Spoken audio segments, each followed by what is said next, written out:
A nova denúncia contra o presidente Michel Temer, apresentada pela Procuradoria-Geral da República, já está na Câmara dos Deputados. Foi entregue pelo Supremo Tribunal Federal. A repórter Carolina Chaves tem as informações para a gente. Boa tarde, Carolina. Boa tarde, Érica. Boa tarde a todos. Olha, essa é a segunda denúncia apresentada pelo Ministério Público Federal contra o presidente da República, Michel Temer.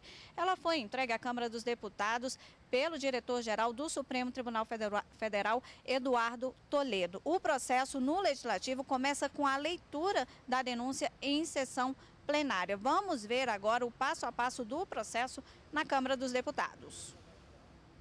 O presidente da Câmara, Rodrigo Maia, encaminha o requerimento à Comissão de Constituição e Justiça, a CCJ, e notifica o presidente Michel Temer que tem até 10 sessões plenárias para a defesa. Depois desse prazo, a CCJ tem até 5 sessões do plenário para se manifestar sobre a acusação. Nesse período, um relator é designado pelo presidente da comissão e deverá apresentar um parecer em que concorda ou não com o pedido de autorização. O parecer da CCJ é incluído na pauta de votação do plenário na sessão seguinte ao recebimento do relatório pela mesa diretora. Após discussão, o relatório é submetido à votação nominal pela chamada dos deputados. Para ser aprovado, deve ter pelo menos 342 votos, ou seja, 2/3 do total de deputados. Olha, com todos esses prazos, é possível que a votação ocorra só em outubro. Se a Câmara dos Deputados autorizar a instauração do processo, os 11 ministros do Supremo Tribunal Federal devem decidir se Temer vira réu. Se isso acontecer, ele deve deixar o cargo por 180 dias e quem assume interinamente é o presidente da Câmara dos Deputados. Temer só perde o cargo se for condenado pelo STF. Se isso acontecer, Rodrigo Maia tem um mês para convocar eleições indiretas e isso quer dizer que um novo presidente será escolhido por votos de senadores e deputados, como determina a Constituição Federal.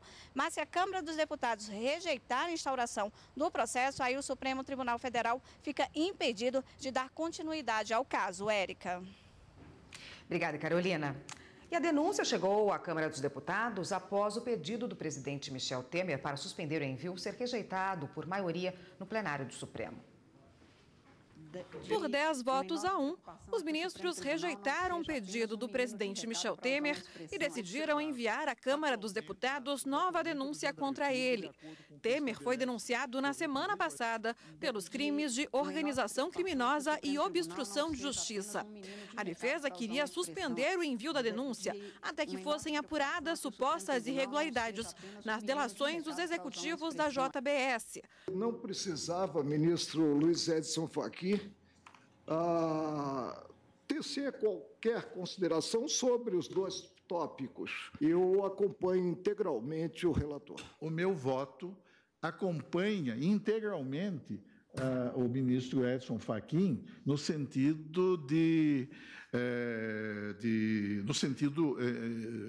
em que se orienta a decisão de Sua Excelência na resolução da questão de ordem. A competência deste Supremo Tribunal para receber ou rejeitar a denúncia por crime comum contra o presidente da República depende de prévia autorização da Câmara dos Deputados, o mesmo se dá no que se refere também a crime de responsabilidade quanto a essa autorização.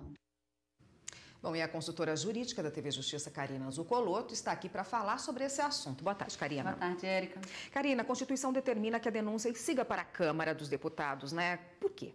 Exatamente, o ministro Edson Fachin, no despacho que determinou o encaminhamento da decisão para presidente do Supremo, para que fosse encaminhada a denúncia à Câmara dos Deputados, ele fundamentou a necessidade desse chamado juízo de admissibilidade político previsto na Constituição Federal com a finalidade de se proteger aquilo que a gente chama de soberania do sufrágio popular. Ou seja, o presidente Temer, o presidente da República, ele é eleito pela vontade popular.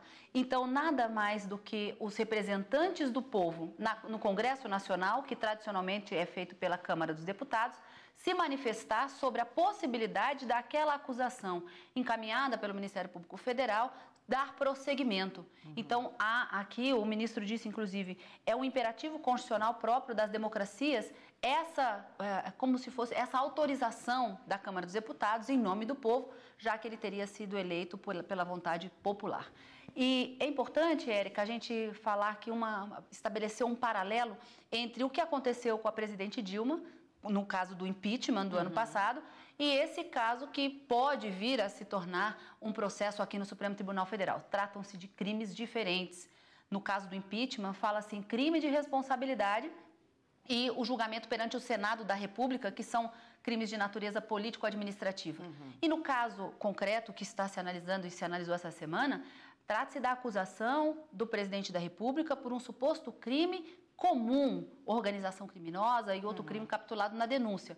Então, mas para ambos os casos, seja para o presidente da República responder por um crime perante o Senado, crime de responsabilidade, ou um crime comum perante o Supremo, nas duas hipóteses, é imprescindível que 2/3 dos deputados federais se manifestem autorizando o recebimento dessa denúncia aqui para o Supremo.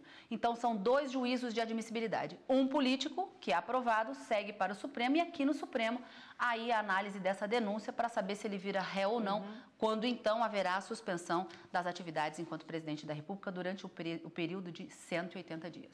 Ótimo, obrigado por enquanto, mas a Karina continua aqui conosco hoje, que ela vai continuar falando do Supremo no próximo bloco. Só um minutinho, Karina. Tá, okay.